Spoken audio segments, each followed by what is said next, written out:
Hello and welcome to our YouTube channel Omega Classes. दोस्तों, आज की वीडियो में हम पढ़ेंगे आपका जो एसी सर्किट चैप्टर है क्लास 12 का, उसका लास्ट टॉपिक। ठीक है, कोरोना के सिलेबस के हिसाब से उसका नाम है शार्पनेस ऑफ रेजोनेंस और उसी को बोलते हैं क्यू फैक्टर। तो रेजोनेंस का शार्पनेस क्या होता है वो भी पढ़ेंगे, क्यू फैक्टर का डेफिनेशन पढ़ेंगे, फॉर्मूला पढ़ेंगे, थोड़ा डिटेल में जाएंगे। ठीक है, तो आज की वीडियो को एंड तक देखना। अगर वीडियो अच्छा लगेगा तो वीडियो को लाइक करना, वीडियो को शेयर करना, चैनल को सब्सक्राइब कर देना। ठीक है, तो स्टार्ट करते हैं बेसिक से, जो हमने पढ़ा है रेजोनेंस के बारे में।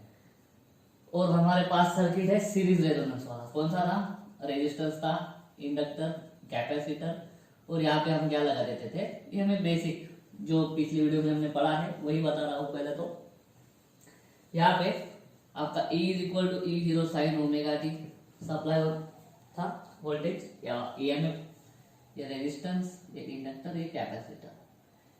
जब हम इसका इंपेडेंस निकालते हैं किसी टाइम पे, तो इंपेडेंस कितना आता है? इंपेडेंस का फॉर्मूला हमें मिला था इसके लिए R square plus XL minus XC bracket square. और एक्सएल क्या होता है, एक्सी क्या होता है, वो भी हमको मालूम है, वो भी लिखता हूं मैं। आर स्क्वायर एक्सएल होता था ओमेगा एफ और एक्सी होता है 1 अपॉन ओमेगा सी, उसका स्क्वायर। और हमने बोला था कि जब फ्रीक्वेंसी लो होगी, जब फ्रीक्वेंसी लो होगी तो आपका ओमेगा लो होगा। ओमेगा लो होने के कारण आपका एक्सएल कम होगा, मतलब इंडक्टिव रिएक्टेंस कम होगा। बट उसी टाइम पे क्या होगा, आपका ये फ्रीक्वेंसी लो होने के कारण और वो नीचे होने के कारण अपना जो 1 अपॉन ओमेगा सी है उसका वैल्यू बढ़ जाएगा, क्योंकि फ्रीक्वेंसी डिनोमिनेटर में आएगा। तो डिनोमिनेटर कम होगा तो टोटल वैल्यू बढ़ जाता है। तो लो फ्रीक्वेंसी पे क्या होता है, लो फ्रीक्वेंसी पे एक्सएल कम होता है और एक्सी ज्यादा होता है। जैसे जैसे फ्रीक्वेंसी हम बढ़ाते जाते हैं, जैसे जैसे फ्रीक्वेंसी हम बढ़ाते जाते हैं, वैसे वैसे ओमेगा बढ़ने के कारण एक्सएल बढ़ता है और एक्सी धीरे धीरे कम होता है। तो बढ़ने और घटने के चक्कर में क्या होगा, जैसे जैसे फ्रीक्वेंसी बढ़ेगी हमारा एक्सएल बढ़ेगा और जो पहले से बढ़ा हुआ एक्सी था वो कम होगा। एक लेवल ऐसी आएगी फ्रीक्वेंसी की, हम तब तक फ्रीक्वेंसी बढ़ाएंगे जब तक एक्सएल और एक्सी दोनों इक्वल ना हो जाए। और जब एक्सएल और एक्सी इक्वल हो जाते हैं तो क्या होता है, omega L is equal to 1 upon omega C. ठीक है, एक्सएल मतलब ओमेगा एल। तो क्या होता है, एल सी, या फिर ओमेगा को इधर लेके आया तो ओमेगा स्क्वायर, ये omega into omega, omega square, और एल को इधर भेज दिया एल सी, तो ओमेगा मिल गया था हमको अंडर रूट एल सी। अभी तक नया कुछ नहीं है। ठीक है, इसको बोलते हैं resonant angular frequency. Resonant angular frequency. अगर रेजोनेंस फ्रीक्वेंसी निकालना है तो इस ओमेगा को लिख देते हैं हम, ओमेगा जीरो बोलता हूं मैं रेजोनेंट फ्रीक्वेंसी को, इसको बोलता हूं मैं 2 पाई एफ जीरो, क्योंकि ओमेगा होता है 2 pi F 1 upon root L C. तो एफ जीरो क्या आ जाएगा, 1 upon 2 pi under root L C. ये है रेजोनेंट फ्रीक्वेंसी और ये है रेजोनेंट एंगुलर फ्रीक्वेंसी। ठीक है, उतना ध्यान में रखना है। तो उस टाइम पे क्या हो जाता है, Z is equal to under root सिर्फ आर स्क्वायर बचता है, क्योंकि एक्सएल और एक्सी सेम हो जाता है, ये दोनों क्वांटिटी सेम हो गई, माइनस होने के कारण जीरो, जीरो का स्क्वायर जीरो। तो जेड कितना बचता है आपका आर। तो जो इफेक्टिव या नेट अपोजिशन होता है वो सिर्फ होता है आपका रेजिस्टेंस का। और आपका करंट का वैल्यू लिखते हैं हम E zero upon Z, current का maximum value is equal to EMF का maximum value, peak value upon Z impedance. तो इस टाइम पे ये रिएक्टेंस पूरा कैंसिल हो जाता है और आता है value E zero upon R. तो हमने सीरीज रेजोनेंस सर्किट में पढ़ा था क्या होता है, सीरीज रेजोनेंस जब ऑकर होता है किसी एक पर्टिकुलर फ्रीक्वेंसी पे, तब आपका Z जो होता है वो Z मिनिमम हो जाता है और आपका करंट जो होता है वो करंट मैक्सिमम। अभी वो करंट कितना मैक्सिमम है किस पे डिपेंड है, ये आपके सर्किट में जो आपने यूज किया है रेजिस्टेंस, उस रेजिस्टेंस की वैल्यू पे डिपेंड करता है कि करंट कितना होगा। हमने वो जो रेजोनेंस कर्व था या फिर जो ग्राफ था, वो ग्राफ भी हमने ड्रॉ करा था। वो ग्राफ कैसे आया था, वो ग्राफ आया था ऐसे, एक्स एक्सिस पे फ्रीक्वेंसी ली थी हमने और वाई एक्सिस पे क्या लिया था, करंट, और मैक्सिमम वैल्यू कितनी थी, आई जीरो, मान लो ये मैक्सिमम वैल्यू है। इनपुट सप्लाई की मैक्सिमम वैल्यू कितनी है आपकी, ई जीरो। और जो आने वाला है करंट जो आएगा, उस करंट का मैक्सिमम वैल्यू किस पे डिपेंड करेगा, रेजिस्टेंस पे डिपेंड करेगा। मान लो रेजिस्टेंस जो हमने सर्किट में लिया है इनकी वैल्यू पे अभी कुछ डिपेंड नहीं करेगा, क्योंकि फ्रीक्वेंसी हमने ऐसी चूज करी कि इसका रिएक्टेंस माइनस इसका रिएक्टेंस या उल्टा क्या हो जाएगा, जीरो। तो इस पे करंट डिपेंड नहीं करेगा अभी, सिर्फ और सिर्फ रेजिस्टेंस की वैल्यू पे डिपेंड करेगा। अगर रेजिस्टेंस कम है तो आपका जो क्या बोलते हैं उसको करंट क्या होगा, करंट ज्यादा होगा। सही है। तो मान लो एक पर्टिकुलर फ्रीक्वेंसी थी, ठीक है, एक पर्टिकुलर फ्रीक्वेंसी, इसको बोल देते हैं हम रेजोनेंट फ्रीक्वेंसी। यहां पे मैं लिख रहा हूं एंगुलर की टर्म में ओमेगा जी को। सही है। इस पर्टिकुलर रेजोनेंट एंगुलर फ्रीक्वेंसी पे रेजोनेंस ऑकर हुआ और उस वक्त हमारा जो करंट है वो सिर्फ और सिर्फ रेजिस्टेंस पे डिपेंड हुआ और रेजिस्टेंस का वैल्यू बहुत कम है। तो रेजिस्टेंस का वैल्यू बहुत कम होने के कारण करंट का वैल्यू बहुत ही ज्यादा होगा। रेजोनेंट ऑकर होने के पहले क्या होगा, लो फ्रीक्वेंसी पे हमने पढ़ा कि लो फ्रीक्वेंसी पे होगा XC ग्रेटर देन XL। क्यों? फ्रीक्वेंसी जब कम होती है तो हमारा XL छोटा होता है और XC ज्यादा होता है। ठीक है, तो वो होगा जैसे जैसे हम फ्रीक्वेंसी बढ़ाते जाएंगे वैसे वैसे XC घटते जाएगा, XL बढ़ते जाएगा। ठीक है, अभी हम फ्रीक्वेंसी बढ़ा रहे हैं तो उसके लिए कर्व ऐसा बना था हमारा, ये रेजोनेंट फ्रीक्वेंसी अचीव हो गई थी और ऐसा कर्व बन गया था। रेजोनेंट फ्रीक्वेंसी के बाद क्या होगा, देखो धीरे धीरे क्या है आपका, XL छोटा है, XC बड़ा है। ठीक है, माइनस आएगा आंसर, लेकिन माइनस का स्क्वायर बाद में क्या हो जाता है, प्लस हो जाता है, तो उसमें इतना कुछ कंफ्यूजन वाली चीज है नहीं। इनमें से कुछ, इनके बीच में कुछ ना कुछ डिफरेंस होता है और डिफरेंस का स्क्वायर भी इसमें आर में ऐड हो जाता है तो इंपेडेंस बढ़ जाता है।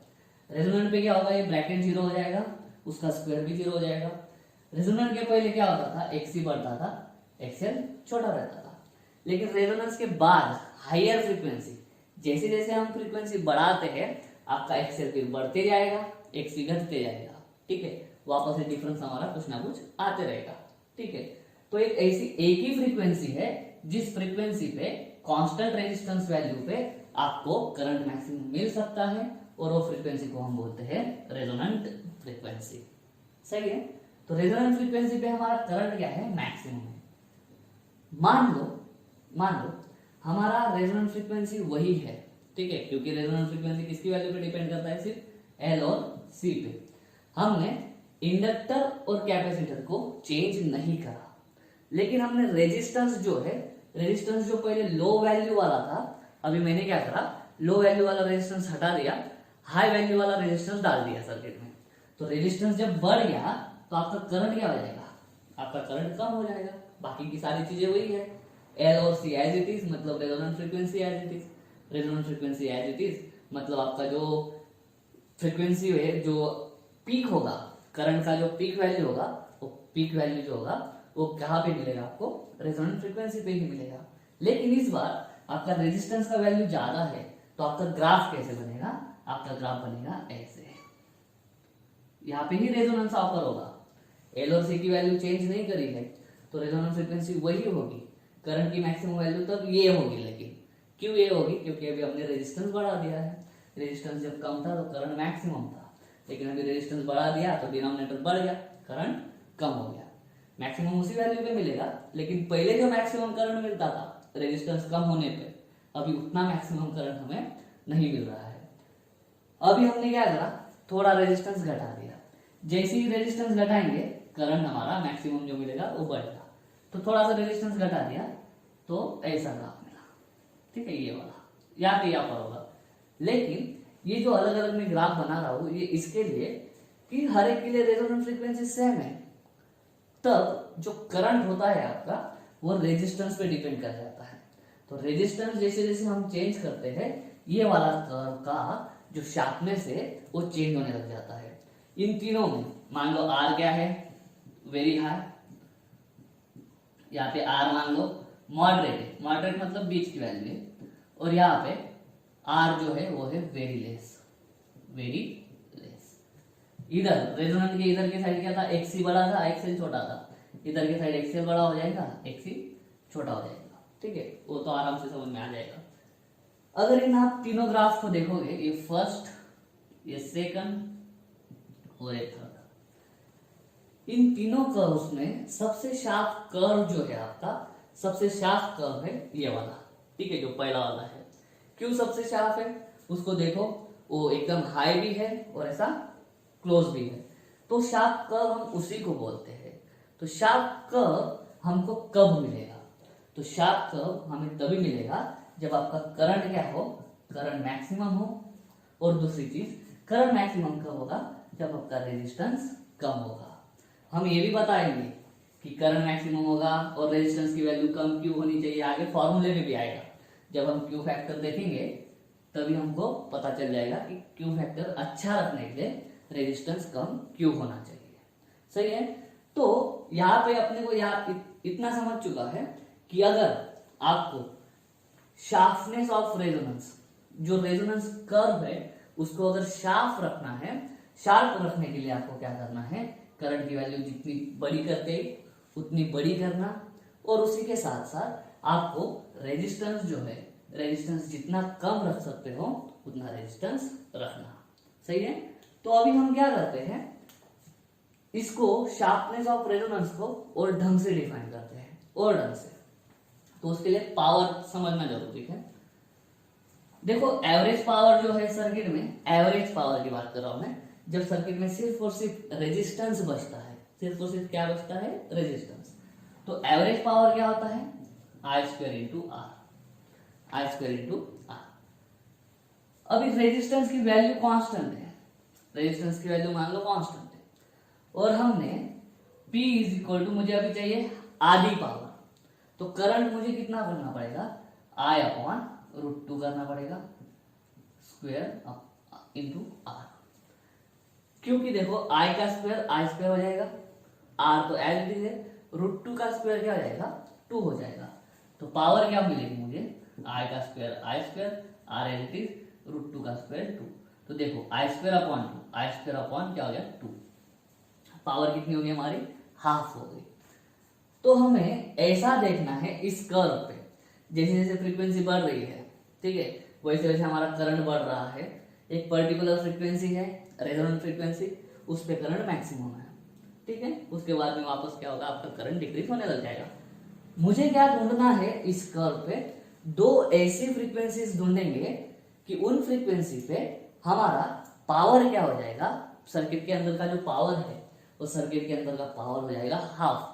अब इस सर्किट के अंदर का पावर हाफ कब होगा, जब आपके सर्किट के अंदर का करंट उसके मैक्सिमम वैल्यू के कितने टाइम हो जाएगा, 1/√2। तो मैक्सिमम वैल्यू है आपकी I0, तब करंट क्या था हमारा, मैक्सिमम, ठीक है। अभी हमें करंट पावर क्या करना है, पावर हमें हाफ करना है। पावर अगर हाफ करना है तो हमको इसी सर्किट में कोई भी कंपोनेंट चेंज नहीं करना है। पावर हाफ करने के लिए आपका करंट कितना चाहिए, आपका करंट मैक्सिमम वैल्यू के 1/√2 टाइम्स चाहिए, ठीक है। अभी वो क्यों कर रहे हैं, बैंडविड्थ निकालने के लिए। मान लो यहां से धीरे धीरे करंट बढ़ रहा है, बढ़ रहा है, बढ़ रहा है, यहाँ पे कितना है करंट I0, तो एक ऐसी वैल्यू यहाँ पे मिलेगी। ये कर्व जो है ना, ये रेजोनेंस कर्व है आपका सिमेट्रिक, सिमेट्रिक मतलब दिख रहा होगा आपका शेप, इस साइड आधा साइड और ये आधी साइड दोनों कैसी है, एक जैसी है, ऐसे कर्व को बोलते हैं हम सिमेट्रिक। तो मुझे ऐसी फ्रीक्वेंसी ढूंढनी है जिस फ्रीक्वेंसी पे आपका पावर हाफ हो। पावर हाफ हो मतलब क्या, करंट की फॉर्म में कैसे बोलेंगे, जिस फ्रीक्वेंसी पे करंट की वैल्यू उसके मैक्सिमम वैल्यू के 1/√2 टाइम्स होनी चाहिए। तो ऐसी फ्रीक्वेंसी मुझे एक नहीं मिलेगी, दो मिलेगी। क्यों, क्योंकि ये जो ग्राफ है वो क्या है, सिमेट्रिक है। तो एक फ्रीक्वेंसी यहाँ पे मान लो ये जो है, ये वैल्यू जो है वो है I0/√2। तो I0/√2 इस सिंगल वैल्यू ऑफ करंट के लिए हमारे पास फ्रीक्वेंसी की कितनी वैल्यू है, यहाँ से फिर एक परपेंडिकुलर ड्रॉ करते हैं, परपेंडिकुलर उससे अच्छा बोलेंगे हम कि एक स्ट्रेट लाइन ड्रॉ करते हैं, तो ये मिलेगा, ये इसको मैं बोलता हूँ ω2, ठीक है, और इसको बोलता हूं मैं ω1। ω1 जो मिलेगी मुझे वो रेजोनेंट फ्रीक्वेंसी के उस साइड मिलेगी, और ω2 जो मिलेगी मुझे रेजोनेंट फ्रीक्वेंसी के इस साइड मिलेगी, ठीक है। तो बाकी का कैलकुलेशन मुझे करना है, यहां तक आपको समझ में आ गया होगा ये क्यों चल रहा है, बैंडविड्थ मुझे निकालनी है, ठीक है। बैंडविड्थ जितना कम करेंगे, सोचो जरा, ये ग्राफ शार्प कब होगा, जब ये ऐसा करीब आएगा और ऊपर जाएगा, करीब आएगा और ऊपर जाएगा। ऊपर जाएगा मतलब करंट की वैल्यू बहुत ज्यादा होनी चाहिए, करंट की वैल्यू बहुत ज्यादा होनी चाहिए, और ये जो विड्थ है ना, ये इतनी विड्थ, ये विड्थ हमें क्या करनी है, घटानी है। तो ये जो जिसको घटाना है इस विड्थ को, उस विड्थ को हम क्या बोलते हैं, बैंडविड्थ। तो पहले वो बैंडविड्थ किस पे डिपेंड है, बैंडविड्थ किस पे डिपेंड है वो चीज हम निकाल लेंगे तो हमको समझ में आ जाएगा कि बैंडविड्थ को कम करने के लिए हमें क्या करना पड़ता है। ठीक है, तो मैं क्या करता हूं, अभी ये जो ओमेगा 1 मिली है वो इस ओमेगा 0 से कितना दूर है, डेल्टा ओमेगा इतना दूर है। डेल्टा ओमेगा मतलब बहुत छोटा सा, ठीक है। ओमेगा 0 में डेल्टा ओमेगा ऐड कर दो, आपको ओमेगा 1 मिल जाएगा। उसी तरह से ओमेगा 2 कब मिलेगा, रेजोनेंट फ्रीक्वेंसी से इधर आओ, कितना उतना ही। ग्राफ सिमेट्रिकल है, ग्राफ जो है वो ग्राफ है सिमेट्रिकल। तो ये है ओमेगा 2, कितना पीछे आओ रेजोनेंट फ्रीक्वेंसी से वापस, डेल्टा ओमेगा इतना पीछे आओ। अभी मुझे क्या करना है, मुझे निकालना है बैंडविड्थ। अभी बैंडविड्थ कैसे निकालूंगा मैं, दिस बड़ी वाली माइनस दिस छोटी वाली, ये विड्थ निकालना है ना, तो इसकी रीडिंग माइनस इसकी रीडिंग कर देंगे हम। मतलब क्या, ओमेगा 1 माइनस ओमेगा, ये बैंडविड्थ हो जाएगा। ओमेगा 1 की वैल्यू डाल दो, ओमेगा 1 कितना है, देखो कैसे लिखेंगे, ये 0 है, ओमेगा 0, हमें ओमेगा 1 चाहिए, तो ओमेगा 1 को ओमेगा 0 में कैसे लिखूंगा, ओमेगा 0 प्लस डेल्टा ओमेगा। यहाँ पे लिख देते लगे तो पहले ओमेगा 1 है ओमेगा 0 प्लस डेल्टा ओमेगा, क्योंकि आगे जाना पड़ेगा। और ओमेगा 2 क्या है, ओमेगा 0 और पीछे आ रहे हैं कितना उतना ही डेल्टा ओमेगा।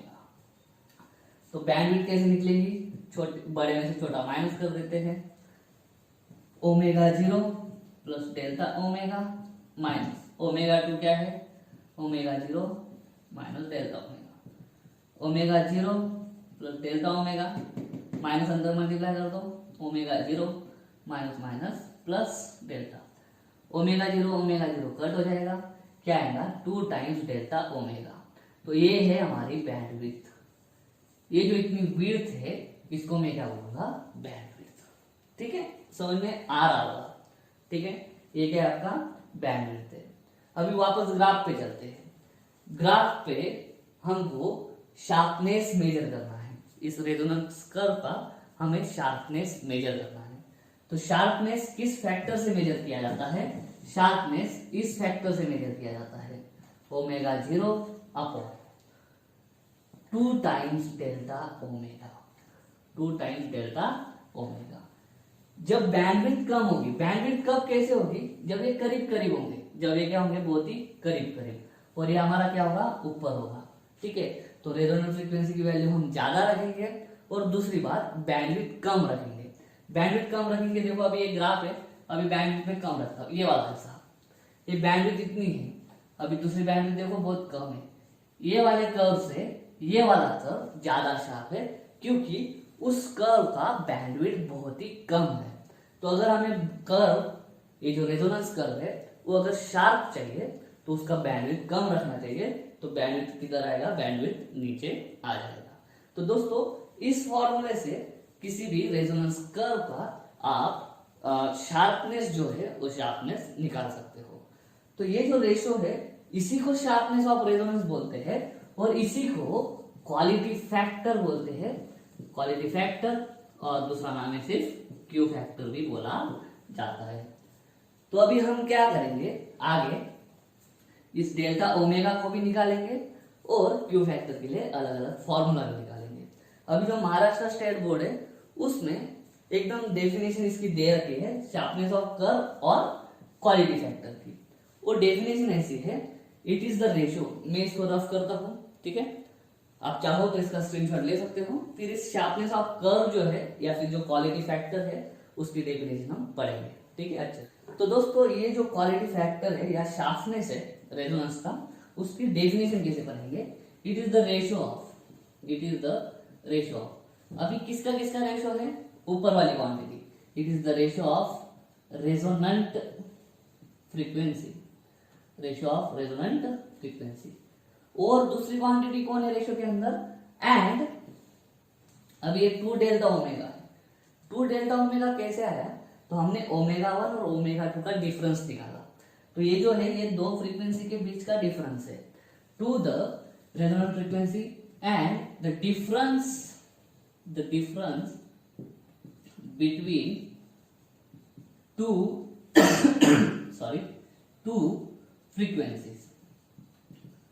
अभी वो फ्रीक्वेंसीज कहाँ पे है, एक रेजोनेंस फ्रीक्वेंसी के उधर है, एक रेजोनेंस फ्रीक्वेंसी के इधर है।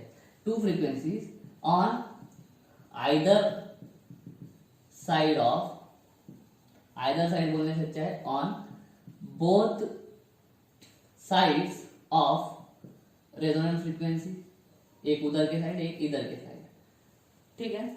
Difference between the two frequencies on both sides of the resonant frequency, लेकिन वो फ्रीक्वेंसीज कैसी है वो लिखना है।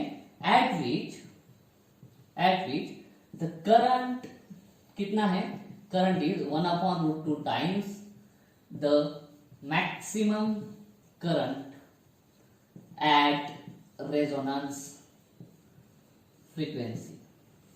ये वाली जो डेफिनेशन है ये आपके महाराष्ट्र स्टेट बुक में दी है, एकदम एक्यूरेट है। वापस मैं दोबारा बोलता हूं, क्या है, it is the ratio of resonance frequency to the अभी ये कैसा है, difference between the two frequencies, कहां पे है, on the both side of the resonant frequency. और वो फ्रीक्वेंसीज कैसी है कि उन फ्रीक्वेंसीज पे एट विच क्या होगा, the current is 1/√2 times the maximum current, और मैक्सिमम करंट कब का, जब आता है आपका रेजोनेंस। तो वो दो फ्रीक्वेंसी का डिफरेंस निकालो, जिसको अपन क्या बोलते हैं, बैंडविड्थ। अगर शॉर्ट में लिखना है तो आप लिख सकते हो शार्पनेस ऑफ कर्व और the quality factor is the ratio of resonant frequency to the bandwidth of resonance curve, ठीक है। इस तरह से आप डेफिनेशन भी लिख सकते हो। अगर आप महाराष्ट्र स्टेट बोर्ड से हो, उसकी एग्जाम देना है, तो महाराष्ट्र स्टेट बोर्ड के लिए आपको बस इतना ही लिखना है। क्या करना है, क्वालिटी फैक्टर या शार्पनेस ऑफ कर्व का फॉर्मूला लिखना है, डेफिनेशन लिखनी है, ग्राफ ड्रॉ करना है, मार्क्स आपको मिल जाएंगे, सही है। लेकिन अभी हम इसको थोड़ा डिटेल में पढ़ेंगे, क्वालिटी फैक्टर का हम फॉर्मूला भी ढूंढेंगे, ठीक है। तो चाहो तो आप इसका स्क्रीनशॉट भी ले सकते हो। फिर हम क्या करते हैं, ये जो डेल्टा ओमेगा है ना, ये डेल्टा ओमेगा ढूंढते हैं, डेल्टा ओमेगा कितना होता है, और उसके बाद में इसमें वैल्यू डाल देंगे अपन उसकी, तो आपको क्वालिटी फैक्टर दूसरे फॉर्म में मिल जाएगा, इंडक्टर के फॉर्म में या कैपेसिटर के फॉर्म में फॉर्मूला मिल जाएगा। चाहो तो आप इसका स्क्रीनशॉट ले सकते हो। फिर पढ़ते हैं सेपरेट क्वालिटी फैक्टर। चलो दोस्तों, क्वालिटी फैक्टर के लिए फॉर्मूला ढूंढते हैं। फॉर्मूला तो मालूम है, Q = ω/2 डेल्टा ओमेगा। ओमेगा मालूम है हमको क्या है, रेजोनेंस फ्रीक्वेंसी है। डेल्टा ओमेगा के लिए हम थोड़ा सा कैलकुलेशन करते हैं, देखना एकदम सिंपल कैलकुलेशन है। हम करंट कैसे लिखते हैं, करंट इज E मतलब EM, और इधर RMS वैल्यू लेते हैं, अपॉन Z मतलब क्या, ये रहा R² + XL - XC bracket square is equal to क्या होता है, आपका करंट होता है। अगर आपको I0 चाहिए तो इधर E0 लिख दो, अगर आपको RMS चाहिए तो ऐसा लिख दो, कोई दिक्कत नहीं है। मुझे क्या चाहिए, मैक्सिमम चाहिए, इधर। मैक्सिमम करंट आपको कब मिलता है, मैक्सिमम करंट आपको तब मिलता है जब आपका रेजोनेंस अचीव हो चुका है। और रेजोनेंस कब अचीव होता है, इस वाली फ्रीक्वेंसी पे, ठीक है। और हमको ये 2 डेल्टा ओमेगा कब मिलता है, रेजोनेंस फ्रीक्वेंसी का डिफरेंस नहीं निकालते हैं, रेजोनेंस फ्रीक्वेंसी छोड़ के निकालते हैं, ठीक है। एक ω1 होती है, एक दूसरी ω2।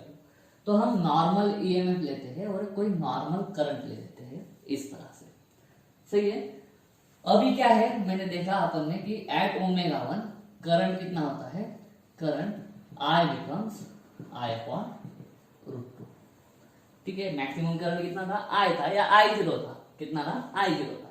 I0 अपॉन क्या हो गया, √2 हो गया, ठीक है। तो I0 मतलब कैपिटल मान लेते हैं I/√2। तो उस वैल्यू पे, उस फ्रीक्वेंसी पे ω1 पे रेजोनेंस नहीं होगा, रेजोनेंस के आगे निकल चुके हैं हम, तो वो वाली फ्रीक्वेंसी के लिए हमको डेल्टा ओमेगा निकालना है। तो देखो क्या हो जाएगा, ये L लिखता हूं मैं, R² + XL, अभी XL की जगह पे लिख दूं मैं ω/L - XC की जगह पे लिख दूं 1/ωc ब्रैकेट स्क्वायर। अभी करंट की वैल्यू डालता हूं, अभी नई करंट की वैल्यू क्या है, हाँ। और अभी यहाँ पे ओमेगा जो है वो ओमेगा कितना लेना है, मुझे ω1 लेना है। कितना लेना है, ω1, क्योंकि वो उस फ्रीक्वेंसी पे है। कर्व अगर आपने ढंग से देखा होगा तो ω1 इधर के साइड है, और ω1 से अगर डंडी डाली ऊपर तो करंट की वैल्यू कितनी मिल रही थी इधर, I/√2। I upon root to. तो आई अपॉन रूट टू लिखा मैंने इधर, ठीक है, कहाँ पे, कौन सी फ्रीक्वेंसी के, ओमेगा 1 पे। आई को कैसे लिखते हैं, यहाँ पे करेक्शन कर देता हूँ, ई अपॉन रेजिस्टेंस की वैल्यू कितनी है, R. Ohm's law, current upon resistance is equal to कितना, और हाँ यहाँ पे मान लो I zero upon root two, क्योंकि मैक्सिमम वैल्यू करंट कितनी है, आई जीरो, मैक्सिमम वैल्यू के 1 upon root two times, maximum value के 1 अपॉन रूट टू टाइम्स, ठीक है। तो ये आया, तो यहाँ पे ई जीरो लिख देते हैं फिर, ठीक है, यहाँ पे ई जीरो लिख देते, कोई दिक्कत नहीं। अभी क्या होगा, इधर का ई जीरो कट। अभी देखो ये जो आपका स्क्वायर रूट है वो भी नीचे है, 1 अपॉन नीचे स्क्वायर रूट, और ये भी 1 अपॉन नीचे स्क्वायर रूट। तो ये जो 1 अपॉन वाली टर्म्स है दोनों क्या है, इक्वल। तो मैं क्या लिख सकता हूँ, under root R square plus omega 1n minus 1 upon omega C bracket square is equal to root two R. दोनों साइड में स्क्वायर कर देते हैं, दोनों साइड से स्क्वायर करेंगे तो R square plus omega 1n minus 1 upon omega 1 C bracket square is equal to root two का स्क्वायर हो जाएगा 2r का आर स्क्वायर। ये आर स्क्वायर उधर जाएगा, देखना मैं एक स्टेप स्किप करता हूँ, आर स्क्वायर उधर जाएगा माइनस हो जाएगा, 2r square minus are square कितना, एक ही आर स्क्वायर। तो bracket square is equal to एक आर का स्क्वायर।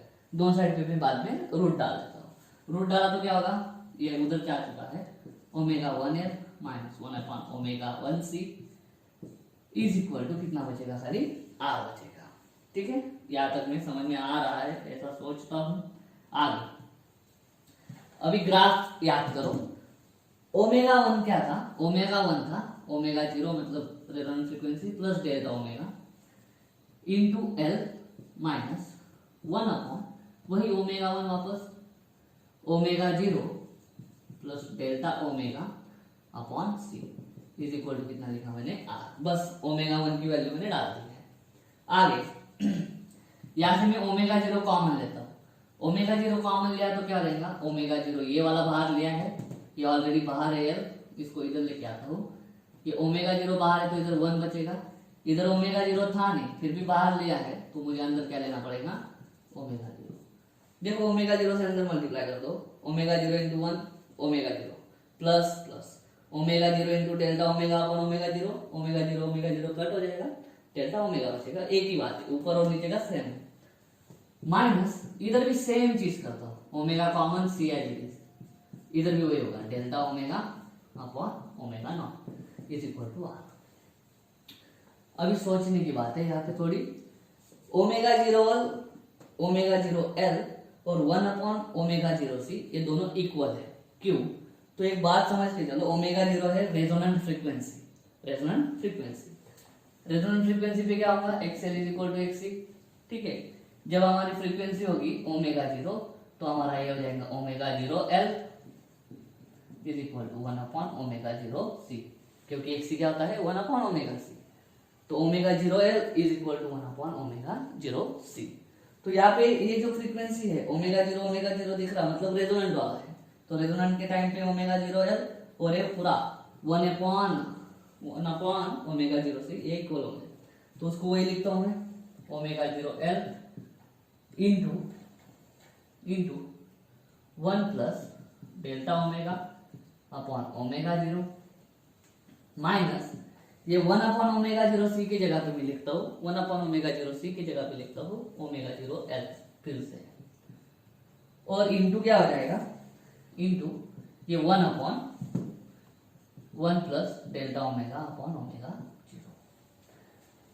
यहाँ पे दिख रहा है omega 0 L common, omega 0 L common बचेगा क्या, 1 plus delta omega upon omega 0। अभी यहाँ पे ढंग से देखना मैं कैसे लिखता हूँ, ये नीचे है पूरा ब्रैकेट, अगर मैं उसको ऊपर लूंगा तो उसकी पावर कितना हो जाएगी, उसकी पावर हो जाएगी -1, पावर -1। अभी यहाँ पे बायनोमियल लगेगा, ज्यादा लंबा नहीं लगेगा, एक ही स्टेप लगेंगे। हमने ये वाला फॉर्मूला देखा है 1 plus X raise to n is equal to 1 plus N X, sequence and series में होगा 1 प्लस एन एक्स, सॉरी ये बायनोमियल थ्योरम का है, क्लास 11 का बायनोमियल थ्योरम का।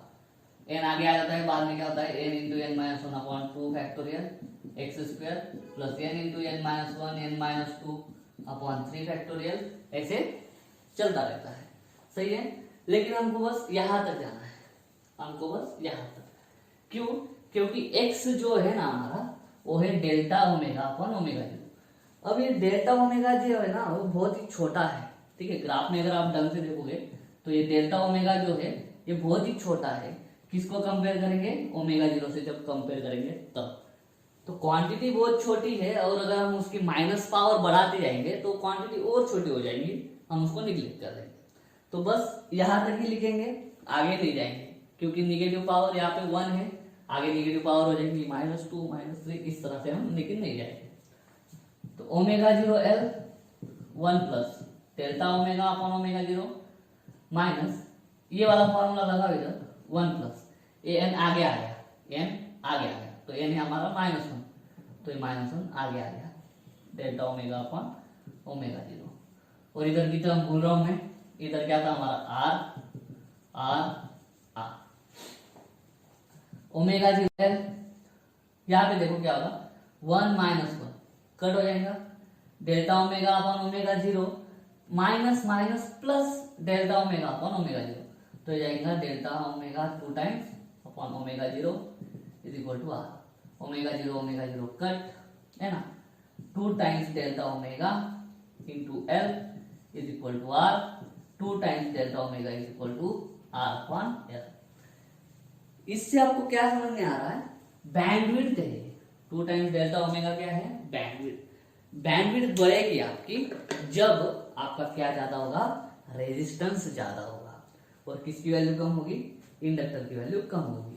तो इसलिए आपको ग्राफ जब याद आ रहा होगा इस वीडियो का, तो रेजिस्टेंस की वैल्यू जब ज्यादा थी तो ग्राफ हमारा ऐसा था, और जैसे हम रेजिस्टेंस की वैल्यू कम कम करते जाते थे ग्राफ हमारा थोड़ा सा शार्प होते जा रहा था। तो वही है, अगर रेजिस्टेंस की वैल्यू बढ़ी तो आपकी बैंडविड्थ बढ़ जाएगी।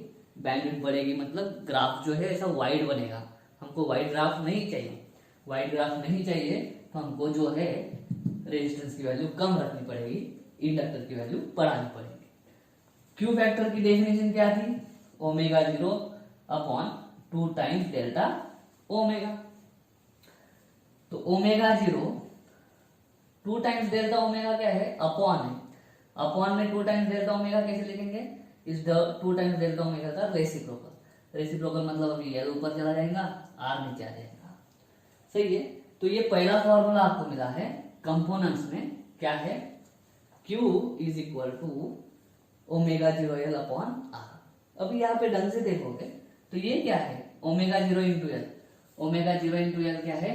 एक्सएल। एक्सएल कब? मतलब इंडक्टिव रिएक्टर्स कब? जब आपका क्या अचीव हुआ हो? रेजोनेंस। तो इसको मैं लिख सकता हूं एक्सएल अपॉन आर। एक्सएल की जगह पे हम ये भी लिख सकते हैं 1 अपॉन ओमेगा जीरो सी, 1 अपॉन ओमेगा जीरो सी, ठीक है, अपॉन आर भी लिख सकते हैं इस तरह से। अपन 1 upon omega zero C R लिखेंगे तो क्या हो जाएगा? 1 upon omega zero C R लिखेंगे तो हम इसकी जगह पे क्या डाल सकते हैं? एक्सी भी डाल सकते हैं। लेकिन एक्सी जब डालेंगे तो क्या होगा? देखो XL is equal to XC लिख रहे हैं, तो यहाँ पे हम एक्सी अपॉन आर भी लिख सकते हैं। रेजोनेंस पे क्या होगा? XL is equal to XC होगा, तो 1 अपॉन ओमेगा से डालने से अच्छा है, कॉम्प्लेक्स फॉर्मूला करने से अच्छा है, मैं लिख देता हूँ एक्सी अपॉन आर भी लिख सकते हैं। सही है, तो ये है आपका एक्चुअल क्वालिटी फैक्टर का formula in terms of inductor and resistance. सही है, ये हो सकता है। अगर मैं ऐसा करता हूं, अभी कैपेसिटर के लिए डिस्कस नहीं करते हैं, इंडक्टर के लिए वही हम कैपेसिटर के लिए लगा सकते हैं। I into XL, I into R भी बोल सकता हूं मैं। तो I इंटू एक्सएल का मतलब क्या है? Voltage drop across inductor, voltage drop across inductor. Current into reactance, ohms law. Current into resistance क्या होता? Voltage drop across resistance. वैसे ही करंट इंटू रिएक्टेंस क्या होगा? Voltage drop across inductor. तो क्यू फैक्टर का दूसरा रेशियो बोल सकते हैं voltage drop across inductor upon applied voltage भी बोल सकते हैं। रेजोनेंस पे क्या होगा? ये सारी वैल्यू जो निकाल रहे हैं हम क्यू फैक्टर वगैरह की, सारी वैल्यू किस पे निकाल रहे हैं? रेजोनेंस के टाइम पे, ठीक है। तो हम इधर क्या लिखेंगे? वोल्टेज जो अप्लाइड है। अप्लाइड वोल्टेज मतलब ही क्या, रेजोनेंस के टाइम पे अप्लाइड वोल्टेज का वैल्यू उतना ही होगा जितना आपका वोल्टेज ड्रॉप होगा रेजिस्टेंस के अंदर, ठीक है, क्योंकि बाकी तो जीरो हो जाएगा फिर आपका डिफरेंशिएशन उनका, सॉरी डिफरेंशिएशन नहीं, सिर्फ डिफरेंस अगर जीरो हो गया इन दोनों रिएक्टेंस के बीच का, तो उनके अक्रॉस कोई वोल्टेज ड्रॉप नहीं होता है। तो ये वाले भी हम क्यू फैक्टर की डेफिनेशन बना सकते हैं, सही है। वोल्टेज ड्रॉप अक्रॉस इंडक्टर भी बोल सकते हैं या फिर कैपेसिटर भी बोल सकते हैं, इंडक्टर भी चलेगा कैपेसिटर। अपॉन डिवाइड में क्या करेंगे, वोल्टेज अप्लाई जो अप्लाई किया है, ठीक है। तो आपको क्यू फैक्टर जो है उसकी डेफिनेशन क्या है, Q is equal to omega 0 upon 2 delta omega, दूसरा Q इज इक्वल टू मिला XL अपॉन R और XC अपॉन R, थर्ड मिला Q is equal to voltage across L और C, मतलब इंडक्टर और कैपेसिटर अपॉन अप्लाइड वोल्टेज। चौथा formula भी मिलेगा, देखना इसको, ओमेगा 0 की वैल्यू, ओमेगा 0 की वैल्यू क्या है, omega 0 is 1 upon under root LC। तो मैं ओमेगा 0 की वैल्यू डाल देता हूँ इसमें, देखो क्या हो जाएगा, 1 upon under root LC into omega 0 की डलिए L अपॉन R, ये है Q। तो Q इज इक्वल टू एक रूट L, इस ऊपर वाले L को कैंसिल कर देगा, तो ऊपर वाला रूट L बचेगा, सिर्फ root L upon root C into R, ठीक है। देखो ये रूट L है, ऊपर सिर्फ L है, इस L को एक रूट L क्या कर देगा, इधर का कैंसिल कर देगा, तो ऊपर क्या बचा, सिर्फ रूट L, तो 1 अपॉन एज इट इज है। तो यहाँ पे मैं लिखता हूँ final 1 upon R under root L upon C। तो 1 upon R under root L upon C, 1 upon R under root L upon C, ये भी जो है आपका क्यू फैक्टर का फॉर्मूला बन जाता है, ठीक है दोस्तों। तो ये जो नॉलेज है आपको एक्स्ट्रा वाला, वो JEE और नीट की एग्जाम में काम आ सकता है। तो यही था हमारा शार्पनेस ऑफ रेजोनेंस और क्यू फैक्टर, उसकी डेफिनेशन और उसके फॉर्मूलेस। उम्मीद करता हूँ समझ में आ गया होगा। अगर ऐसा है तो वीडियो को लाइक करो, वीडियो को शेयर करो, चैनल को सब्सक्राइब कर देना। मिलता हूँ नेक्स्ट वीडियो में, तब तक के लिए जय।